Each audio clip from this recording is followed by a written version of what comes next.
Xin kính chào tất cả anh em, mình là Thánh Giác PCB. Hôm nay giới thiệu anh em bộ khung Condo Anốt khắc chữ. Hàng số lượng còn rất là nhiều.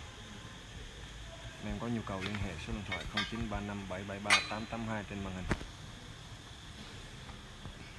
Hàng Anốt siêu đẹp mà như không nhập anh em ạ.